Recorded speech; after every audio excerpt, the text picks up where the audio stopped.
সম্পূৰ্ণ এমাহৰ পাছত আকৌ আজি চৰকাৰৰ চাউল কেটা পালো দুপৰীয়া আজি বিহাৰী চাউলৰ লগত ভাবিলো কণ্ডলৰ চাউল অকনমান মিক্স কৰি ভাত কেটা বনাম আমি যেহেতু দুইটাহে পাও 9 কেজি চাউল পাও আৰু পুৱাৰ ভাগতে মানুহজনে চাউল 9 কেজিটো আনি দিলে এয়া হৈছে আমাৰ বিহাৰী চাউল এয়া হৈছে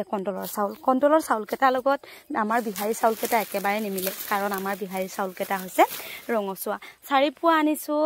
ঘৰৰ চাউল লগতে এপুৱা মিক্স কৰি দিছো কণ্ডলৰ চাউল ভাতকেটা বৰ ধুনিয়া হ'ব খাবলে আৰু এতিয়া জাৰি মেলি ভাতকেটা বহাই লংগে ভাতকেটা বহাই লোৱাৰ পাছতে বাৰি পৰা এমুঠি খুতৰাও চিঙি আনিলো ঘৰত আজি মিষ্টি লাগিছে পকা মিষ্টিও লাগিছে লগতে কাঠৰ মিষ্টিও লাগিছে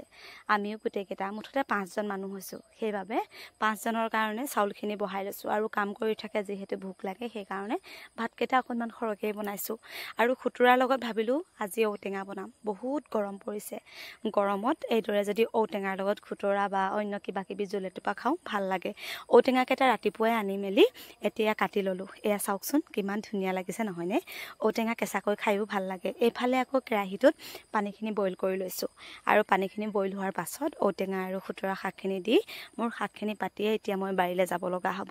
আৰু ঔটেঙা এপিস দুপিস থাকি গৈছিলে আগতে ঔটেঙাখিনি অকনমান বইল কৰি ললে ঔটেঙাৰ জুলটোপা মানে সোৱাদটো অকনমান বেলেগ হয় বা খুতৰাখিনি একেবাৰে খিজি নাযায় কিন্তু মোৰ একেই অৱস্থা মই কচু বাৰিৰ পৰা আনিব যাও মানে ঔটেঙা শাকখিনি অকনমান বেছিকৈ খিজি গল একো নাই দিয়ক খাবহে লাগিব যেহেতু আৰু এতিয়া শাকখিনি হোৱাৰ পাছতে মই আহি গলো বাৰিৰ পৰা জিকা চিঙিবৰ কাৰণে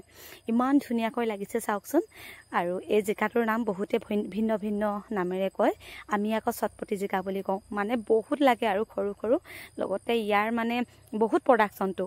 এবাৰ কিন্তু আমাৰ ঘৰত কঠিয়াও কেবাটা উঠেছো অন্য প্ৰজাতিৰ জিকাবোৰ নলগাই এইবোৰকে এবাৰ লগা শাকখিনি অকনমান লৰাই মেলি ঠাণ্ডা কৰি দিছো যেহেতু ইমান গৰম লগতে ভাতকেটা মিষ্টিকেজনে খাওঁতে বহু কষ্ট পাব গৰমত সেই হেতুকে ভাতখিনিও খুলি থৈছো লগতে সবজিখিনিও ঠাণ্ডা কৰি গৈছো সবজিখিনি ঠাণ্ডা হোৱাৰ মানে মই ইমান দেৰি জিকা কাটি মেলি জিকাখিনিকে ভাজিলো চাওকচোন জিকাকেটা দেখিবৰ কাৰণে কিমান যে ধুনিয়া নহয়নে এই জিকাখিনি আমাৰ খুৰীয়ে কষ্ট দিছিলে মই ৰুই থৈছিলো অলপমান মৰিলে এজোপাই থাকিলে আৰু সেই এজোপাৰ পৰা ইমানখিনি হল লগতে বাৰিৰ পৰা 3টা কচু আনিও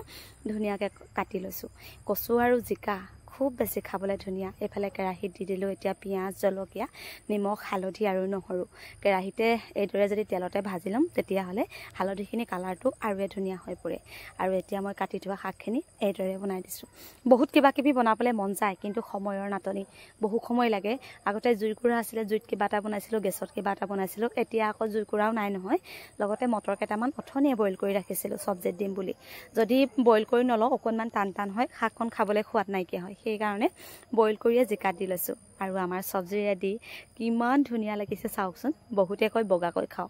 ৰেড চিলি নিদিয়াতকৈ কিন্তু এইদৰে খালেহে বেছিকৈ ভাল লাগে আৰু আমাৰ এতিয়া কচু সবজিখন অকনমান ভাপতে থৈ ঢাকনা খুলিয়ে ভাত বৰাত লাগিয়ে গলো যেহেতু মিষ্টিকেজন ভাত খাবলৈ আৰু আধা ঘণ্টা সময় বেছিয়ে লাগিব তাৰ আগতে তেওঁলোকে কয় যে ভাতকেটা বাৰি টেবুলত ঠাণ্ডা কৰি ৰাখিবি যাতে আমি গৰম গৰমকে খাবলৈ নাপাওঁ এয়া চাওক ভাজিও বাহি ললো লগতে ঔটেঙা আৰু খুতৰা জুলকনো বাৰি ললো আৰু এফালে নিমখ জলকীয়া কাষত দি টেবুলত মানে ঠাণ্ডা হোৱালৈকে ফেনখন চলাই অকনমান সময় ৰখাই থম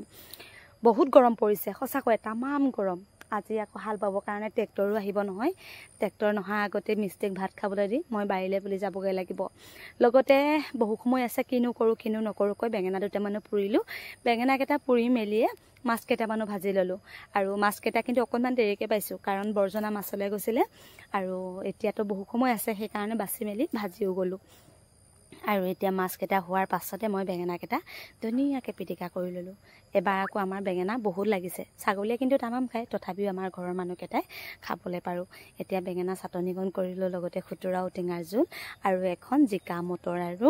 কচুৰ এখন ভাজি আজি এইদৰে খাম লগতে মাছ কেটামান ফ্ৰাই মাছ কেটা অকনমান লৰিলে এতিয়া মই ভাত আনিলো এখন দুখনকৈ 3খন কাঁহী আনি ললো তাৰ পাছত অকনমান নিমখ জলকীয়া আনিব লাগে আৰু তেওঁলোকলে মাছ কেটা আনি দিলো বুলি ক'লে আজি তেওঁলোকে ভাত কেটা খাব পাৰিব বহু সময় আছে এতিয়ালৈকে লাহে লাহে মই গুটাই থাকো আৰু যেতিয়া হাত ধুই খাব মন যায় তেতিয়াই খাব পাৰিব